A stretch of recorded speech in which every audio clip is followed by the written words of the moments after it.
عقیدہ ختم نبوت پر جتنا بڑا نرم آدمی کیوں نہ ہو، لیکن عقیدہ ختم نبوت کے تحفظ پہ وہ گرم ہے۔ اس امت میں سب سے بڑا نرم کون ہے؟ رسالت مآب علیہ السلام کی زبان سے پوچھ لیتے ہیں۔ جمعہ کے خطبے میں آپ سنتے ہیں علماء ہاتھ میں عصا پکڑ کے ایک حدیث سناتے ہیں، ارحم امتی بی امتی ابو بکر۔ یہ رسالت مآب کا فیصلہ ہے کہ اس دھرتی پر میری پوری امت میں جو سب سے زیادہ رحیم، کریم، شفیق مزاج، مہربان انداز رکھنے والا ہے وہ ابو بکر صدیق ہے۔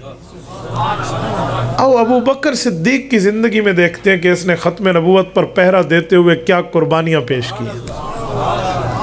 ابو بکر صدیق کا دور ہے رضی اللہ عنہ، نائی حکومت پر پاؤں مضبوط ہے، اور مسلمہ کذاب یمامہ سے اٹھا ہے۔ جو لوگ سعودیہ گئے ہیں نا وہ جانتے ہیں کیپٹل آف دا کنگڈم ریاض ہے، سعودیہ کا دارالخلافہ، اس سے 70 کلومیٹر پہ یمامہ کی بستی آج بھی قائم ہے۔ اسی یمامہ کی بستی سے اس نے اٹھ کر نبوت کا اعلان کیا۔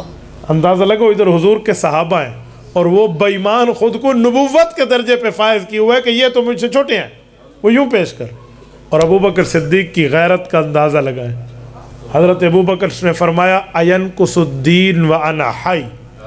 صحابہ کو جمع کر کے کہا کہ تمہارا مزاج کیا ہے وہ تمہیں پتہ ہے، لیکن میرا ایک مزاج ہے کہ دین میں کمی بیشی کے معاملات آ جائیں اور ابو بکر کا دل دھڑکے، سانس چلے، نبض چلے اور زندگی قائم ہو، یہ دو کام نہیں ہو سکتے۔ یہ دین پر اعتراض آئے گا، یہ میری زندگی ختم ہوگی۔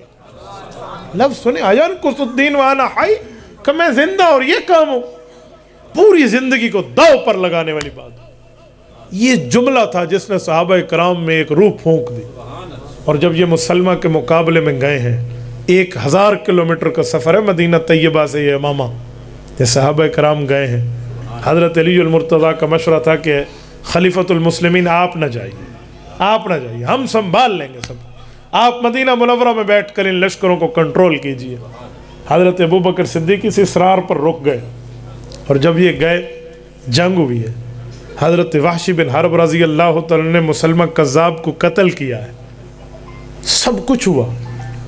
یہاں کتنی قربانی لگی ہے ختم نبوت کے تحفظ پر؟ ان صحابہ کرام کی تعداد کا نام ہے 1200۔ جملہ بولنا بہت آسان ہے، لفظ بولنا بہت آسان ہے۔ 1200 صحابہ شہید ہوئے ختم نبوت پر پہرا دیتے ہوئے۔ مجھے ایک جملہ بتاؤ کہ یہ 1200 پیغمبر کے صحابہ ایک عنوان پہ شہید ہوئے، تو اس کا مطلب ہے کہ ختم نبوت کی اہمیت تو ہے نا۔